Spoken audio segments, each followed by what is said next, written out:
করে নিছেন নিয়ে তার কাটা বেড়া দিছেন আমরা তারা দিছি আমরা ভাগাই দিতেছে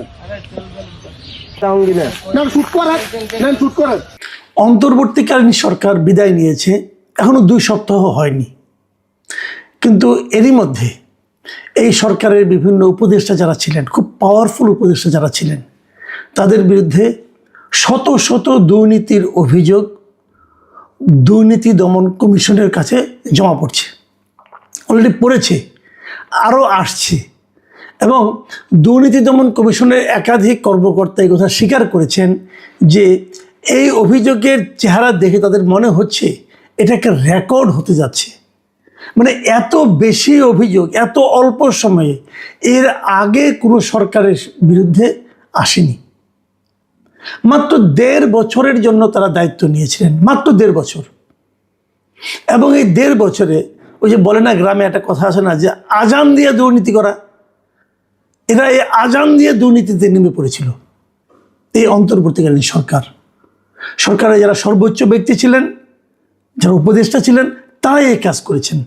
তো তারাই যদি এমন কাজ করেন, নিচের দিকে কি অবস্থা হয়েছে সবসময় মনে রাখবেন। সরকারের যারা মূল ব্যক্তি, যারা নাকি শীর্ষস্থানীয় লোক, তারা যদি নিজেরাই অপকর্মে লিপ্ত হন, তাহলে আপনি নিচের দিকে আর থামাতে পারবেন না।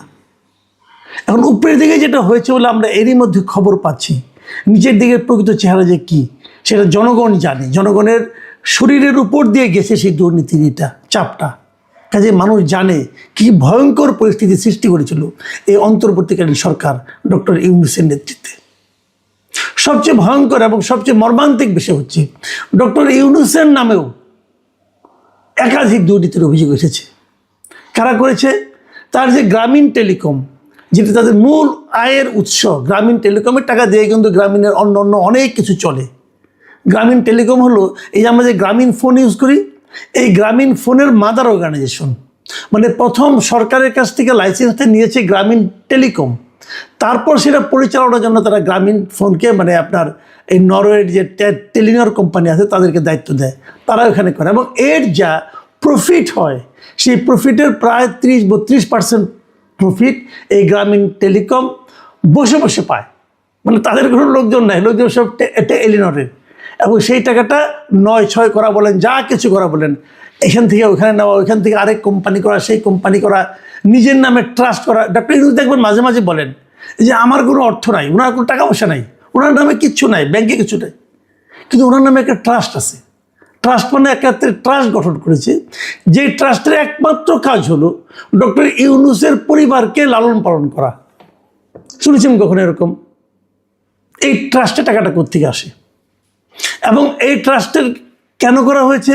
যে ট্রাস্ট করলে পর তার কোনো ইনকাম ট্যাক্স দিতে হয় না, এবং এই জন্য উনি এটাকে ট্রাস্ট করে রেখেছেন। এবং ওই ট্রাস্টের একমাত্র কাজ হলো উনি, ওনার পরিবার, মানে ওনার স্ত্রী, কন্যা, এদেরকে লালন পালন করা। এই হলো ট্রাস্টের কাজ। তার মানে ওনার কিছু থাকার দরকার নেই রে ভাই, ওনার বাকি জীবন তো ট্রাস্টই চালাবে। এই হলো ডক্টর ইউনূস। এবং সেখানে কি বলা হয়েছে, যে কিভাবে সেই গ্রামীণ একটা ট্রাস্ট করছে করে গ্রামীণ কল্যাণ, গ্রামীণ টেলিকমের টাকা অর্থ আত্মসাৎ করেছে, তার ডিটেল বিবরণ দিয়ে তারা কিন্তু দুদকের কাছে অভিযোগটা করেছে। এবং এর বাইরেও ডক্টর ইউনূস, মানে প্রধান উপদেষ্টা হিসেবে, উনি এই দায়িত্ব পালনকালে বিপুল পরিমাণ অর্থ বিদেশে পাচার করেছেন, এমন অভিযোগও এই দুদকের কাছে উপস্থাপন করা হয়েছে। ডক্টর আসিফ নজরুল, যিনি একসময় খুবই একজন জনপ্রিয় ব্যক্তি ছিলেন দেশে, টকশোতে কথা বলতেন, সরকারের সমালোচনা করতেন, অনেক কিছু হাসিনার সমালোচনা করেছেন, আবার উনি হাসিনার অনেক স্তুতিও করেছেন বিভিন্ন সময়। এই ডক্টর আসিফ নজরুল, যাকে দেখলে অনেকে মনে করতেন ন্যায় নীতির একজন প্রতিভূ, তার বিরুদ্ধে দুর্নীতি এবং অর্থ পাচারের 1 ডজনের বেশি অভিযোগ জমা পড়েছে দুদকের কাছে। এবং সেই অভিযোগগুলো বেসিক্যালি কী ধরনের? মামলা বাণিজ্য, জামিন বাণিজ্য, বিচারক পদায়ন, এই সমস্ত দুর্নীতি। মানে অমুক একজন বিখ্যাত ব্যক্তি, মনে করেন তার নামে মামলা আছে, সেই মামলা তার জেলে যেতে হবে, তো ওনার হাজার হাজার কোটি টাকা আছে, উনি হয়তো ওখান থেকে কিছু কোটি টাকা তাকে দিয়ে দিলেন, বললেন যে আমাকে জামিন পাওয়ার ব্যবস্থা করে দেন, উনি ফোন করে জামিন পাওয়ার ব্যবস্থা করে দিলেন। এই ধরনের জামিন বাণিজ্য উনি করেছেন, মামলা বাণিজ্য করেছেন। আপনি দেখেন ওনারা বলেই কিন্তু এই আনিস আলমগীরের মতো লোক, সাংবাদিক, তারা কিন্তু জামিন পায়নি।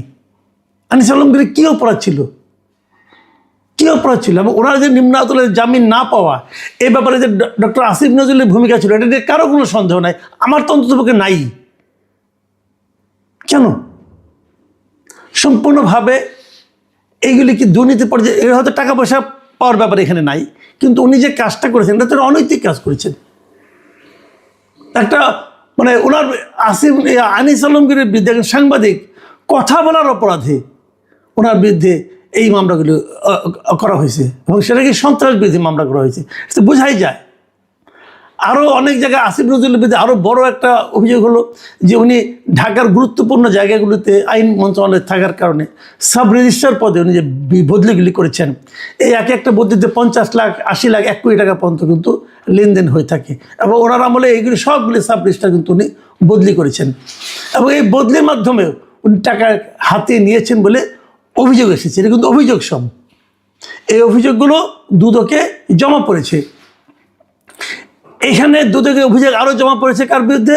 সৈয়দা রিজওয়ানা হাসান, এই যে পরিবেশ মন্ত্রণালয়ে ছিলেন, যিনি একসময় খুব বড় বড় ডায়লগ দিয়ে বলেছিলেন যে 52 বছর রাজনীতিবিদরা কিছু করতে পারে না, এবার এটাকে তাদেরকে আসতে হয়েছিল।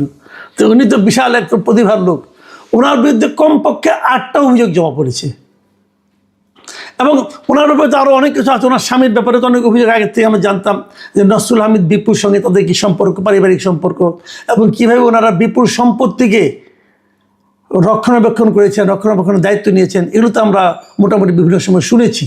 কিন্তু তার বাইরেও ওনার ব্যাপারেই 8টা অভিযোগ দুদকের কাছে জমা পড়েছে।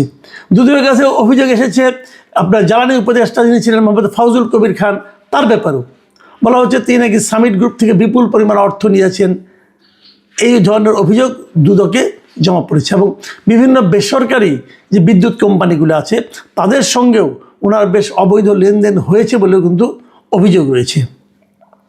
স্বাস্থ্য উপদেষ্টা যিনি ছিলেন নূরজাহান বেগম, এই নামে যে একজন ব্যক্তি ছিলেন, এটাও তো জনগণ ভুলে গেছেন, যে উনি যে কী কাজ করেছেন কেউ জানে না, ওগুলো হলো ওনার অকর্মণ্যতার ব্যাপার।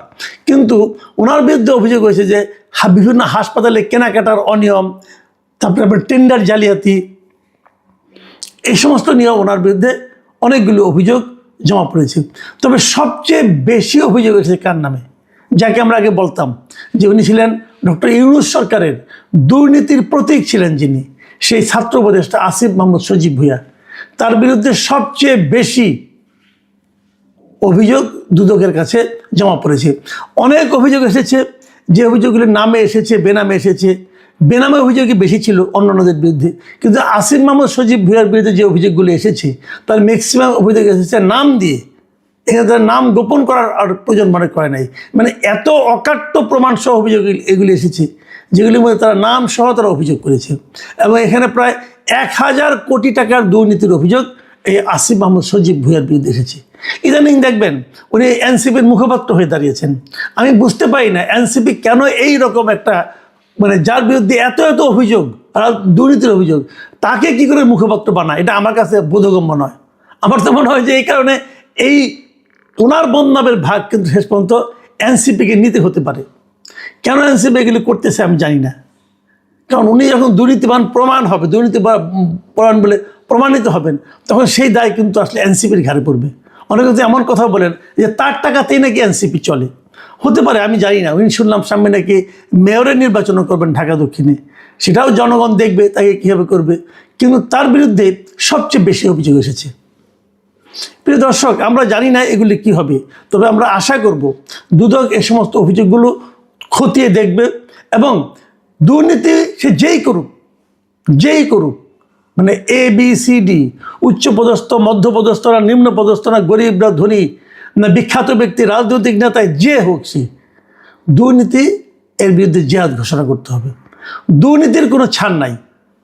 যিনি দুর্নীতি এই দেশটাকে শেষ করে দিয়েছে, আজকে এই দেশটার যে দুরবস্থার কথা আমরা বলি, তার মূল কারণ হলো দুর্নীতি। আমরা শেখ হাসিনা সরকার আমলে দেখেছি কীভাবে হাজার হাজার কোটি টাকা বিদেশে পাচার হয়ে গেছে, ব্যাংক লুট হয়ে গেছে, আমরা দেখেছি। দুদক তখন কোনো ভূমিকা রাখে নাই। দুদককে নিয়ে মানুষ হাসাহাসি করতো, মানুষ বলতো দুদক কেবল দুর্বলের জন্য, দুদক কখনো সরকারের বিরুদ্ধে কিছু বলে না, এখনও তো তাই বলবে না। কিন্তু যে সরকার থেকে মাত্র ধরা নেমেছে, তাদের বিরুদ্ধে যে অভিযোগগুলো এসেছে আমরা আশা করব দুদক এগুলো খুব সিরিয়াসলি নেবে এবং চুল চেরা বিশ্লেষণ করবে। যদি এগুলো দুদক ঠিকঠাক মতো হ্যান্ডেল করতে পারে কেবল তাহলেই আমরা বলবো যে না, দুদকের পক্ষে সম্ভব। আমি বর্তমান যে বিএনপি সরকার আছে তাদেরকেও বলবো, তাদেরকে আমি বলেছি বহুবার যে আপনারা দুদকটাকে ঠিক করেন, দুর্নীতিকে থামান। দুর্নীতি হলো কি একদম ঘুণ পোকার মতো, একদম সরকারকে, দেশকে, জাতিকে ভেতর থেকে খেয়ে দেয়। এই জায়গাটা যদি থামাতে পারেন আমরা হয়তো এই জাতি নিয়ে সামনের দিকে অগ্রসর হওয়ার স্বপ্ন দেখতে পারবো। প্রিয় দর্শক, আমরা অপেক্ষা করব দুদক এদের ব্যাপারে কী ব্যবস্থা নেয়।